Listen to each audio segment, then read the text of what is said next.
नमस्कार, मैं हूँ खुशबू राय। दान देने की परंपरा भगवान के घर से चली आ रही है और दानवीर कर्ण इसका सबसे बड़ा उदाहरण है। इंद्र के कहने पर कर्ण ने अपना कवच और कुंडल दान दे दिया था। माता कुंती के आगे दान में ये वचन दिया कि अर्जुन को छोड़कर अन्य पांडवों पर शस्त्र नहीं उठाएंगे। उन्होंने ब्राह्मणों के मांगने पर अपने सोने का दान कर दिया और भरी सभा में अपना यौवन दान कर दिया था।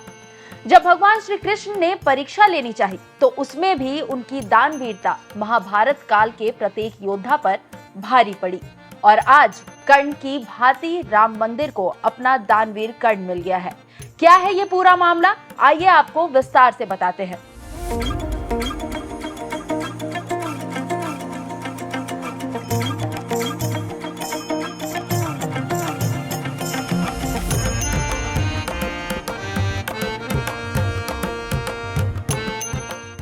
सालों के इंतजार के बाद प्रभु राम के दर्शनों की शुभ घड़ी आ चुकी है। 22 जनवरी की तारीख निकाली जा चुकी है। प्रभु राम का 3 मंजिला मंदिर पूरी भव्यता के साथ आकार ले रहा है। ऐसे में मंदिर में रामलला की प्राण प्रतिष्ठा को यादगार बनाने के लिए सरकार भव्य कार्यक्रम का आयोजन भी कर रही है।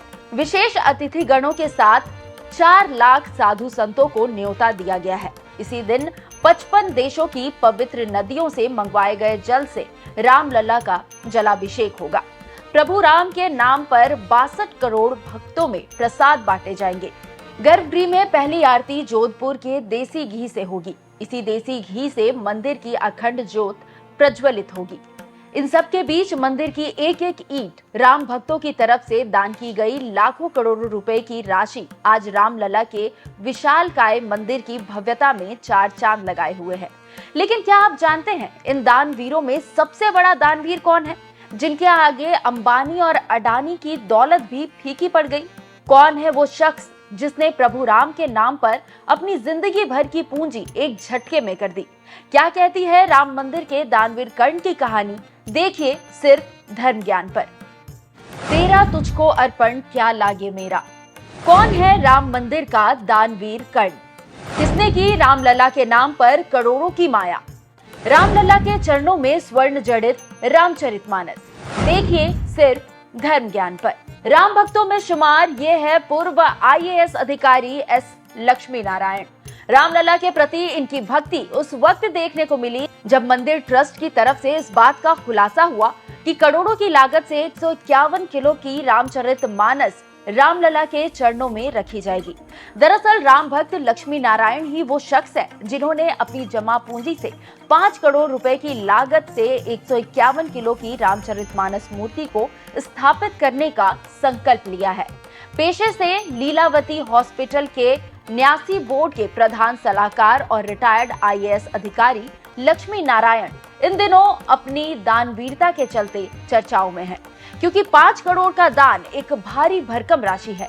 151 किलो की सोने से जड़ित रामचरितमानस की मूर्ति को लेकर लक्ष्मी नारायण ने ये बताया, सेंगोल बनाने वाली कंपनी ही स्वर्ण जड़ित रामचरितमानस तैयार करेगी। इसके लिए 10,902 पदों वाले इस महाकाव्य का प्रत्येक पन्ना तांबे का होगा। पन्ने को 24 कैरेट सोने में डुबोया जाएगा, फिर स्वर्ण जड़ित अक्षर लिखे जाएंगे। इसमें 140 किलो तांबा और 5 से 7 किलो सोने लगेंगे। सजावट के लिए अन्य धातुओं का इस्तेमाल होगा। कंपनी ने स्वर्ण जड़ित रामचरितमानस का डिजाइन तैयार कर लिया है।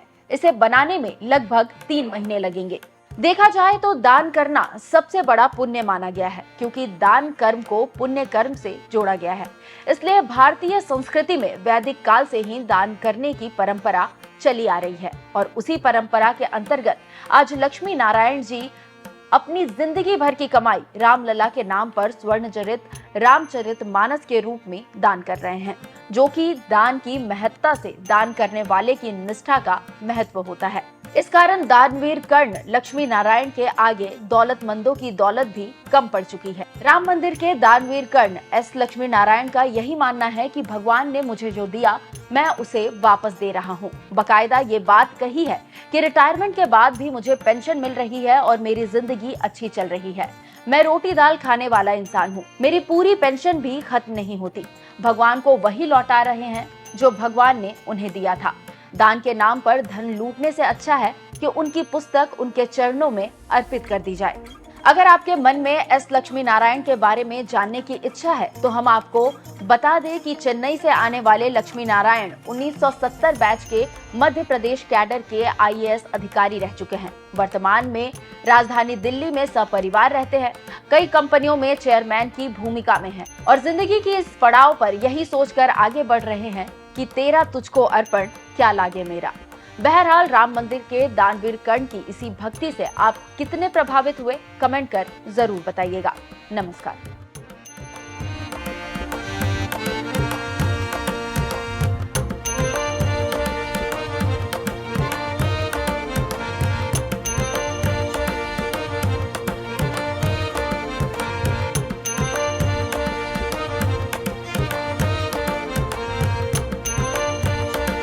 भगवान राम का भव्यतम मंदिर बनता देख पा रहे हैं। अगली रामनवमी पर रामलला के मंदिर में गूंजा हर स्वर पूरे विश्व को हर्षित करने वाला है। राम मंदिर में भगवान राम के विराजमान के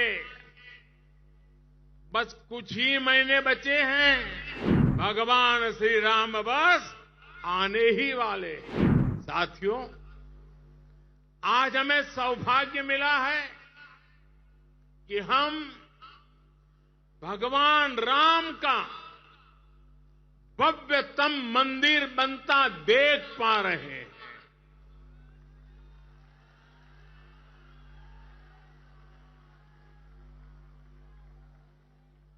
और अयोध्या की अगली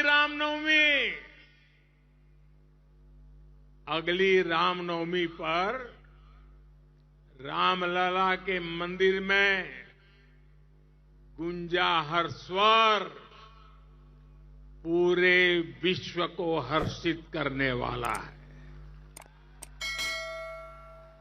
वो स्वर जो शताब्दियों से यहां कहा जाता है, भय प्रगट कृपाला दीन दयाला कौशल्या हितकारी।